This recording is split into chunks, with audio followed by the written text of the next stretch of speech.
Every here. Well, today is day 8 of the pre-surgical diet. I am down right at 10 pounds, which just blows my mind. I'm doing okay. I mean, I'm not happy by any stretch of the imagination. What would make me happy right now is just this a big old sandwich. But with this 10 pounds that I have lost, I feel a huge difference in my knee. I have less pain. My walking is a little bit better. I really think that this is going to be awesome by the time I lose 70 pounds, which is my goal weight. And I know some of you think 70 pounds is probably nothing compared to 150 or 200 pounds that you have to lose, but I can't lose it. I can't lose it on my own, just like you can't lose yours. I can't lose mine. So I'm hoping that losing this 70 pounds will really prevent me from having to have this knee replacement.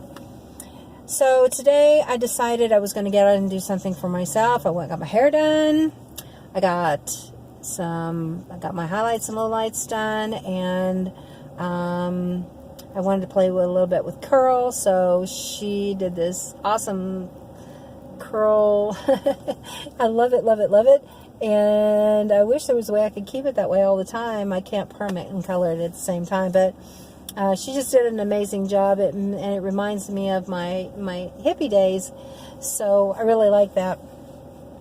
I'm getting ready. Next Monday, the 6th, is my surgery day, and so I'm making preparation. I bought some pajamas last night and some slippers because the hospital doesn't like us to walk around the hospital barefooted. So I got some slippers and my gas axe, and I'm getting my stuff ready to go. And I just want to say, I hear a lot of talk about relationships failing and problems post-operatively with marriages and such. And I just wanted to say that in my instance, I have the most amazing man in the entire world. Absolutely. He is my rock. He is my life. He is my best friend. He is my partner.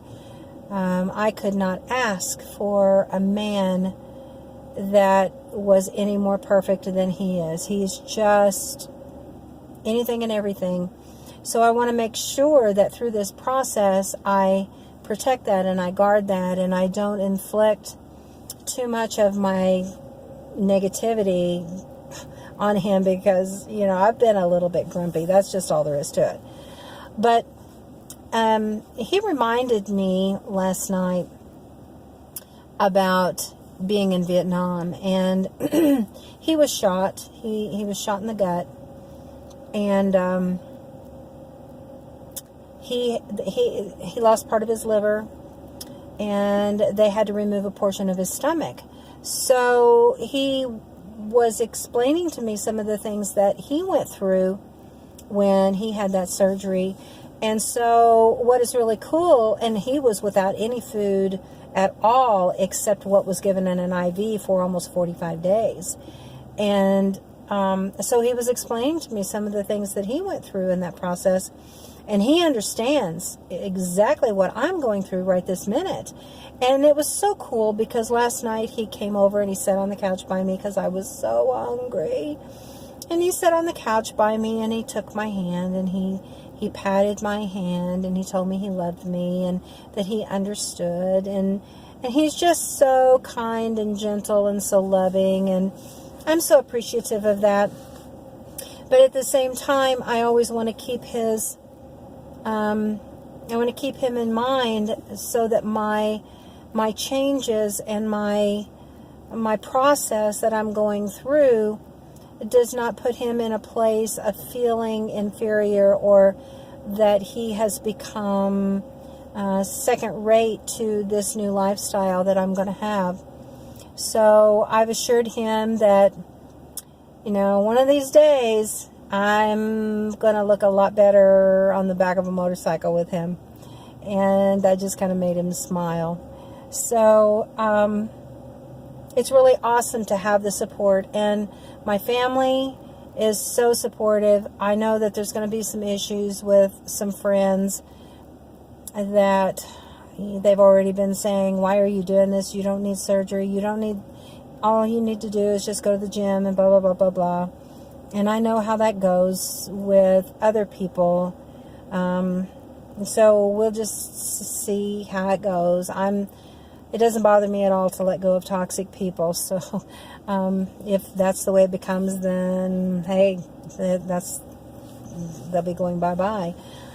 But I just wanted to share that about my husband, because with all of the grumbling that I've been doing and the complaining, he just smiles and he loves me. But he understands, and he understands from a perspective of having been there. And that means so much to me. And even though it's not the same exact process, to some degree, he still understands. And he says, oh, I had to do it because I almost died. But he said, I'm not quite sure I understand why you're doing it, because he says, I married you at this size. I love you at this size. I will love you at any size, because I didn't marry you for your size. I married you for what was in here. And that just made me so happy, and I just wanted to cry. And I thought about that, and that's pretty special, I think, that my husband loves me for who I am, and the fact that I can actually be who I am without having to pretend or meet demands or pretend or anything like that. And having come from a 12-year abusive relationship, let me tell you, it is like being in heaven, being married to my husband. So I'm hoping that it will just enhance things, and that both of our lives will improve, and that we can do more traveling without me having to deal so much with this knee or being stuck at home, because frankly this winter has been bad with this surgery. So okay, well, that's all I had to say today. Thanks for listening. And if you like my videos, like, subscribe, and I will be taking videos the day of my surgery.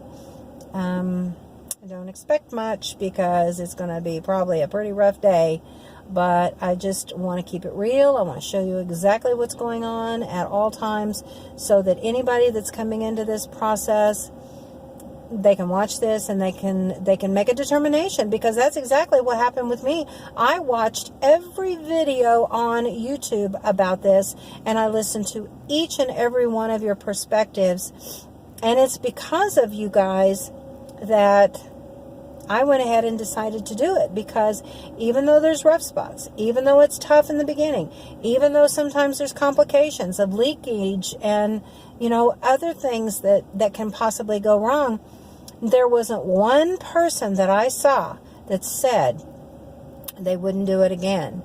And so that meant a lot to me, and it gave me the courage to take the steps that I need to improve my life.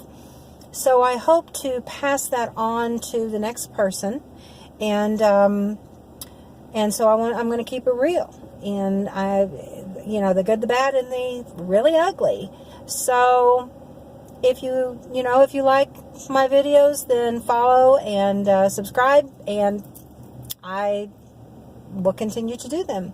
So you have a great day. It's always a pleasure, and I will talk to you later. Bye-bye.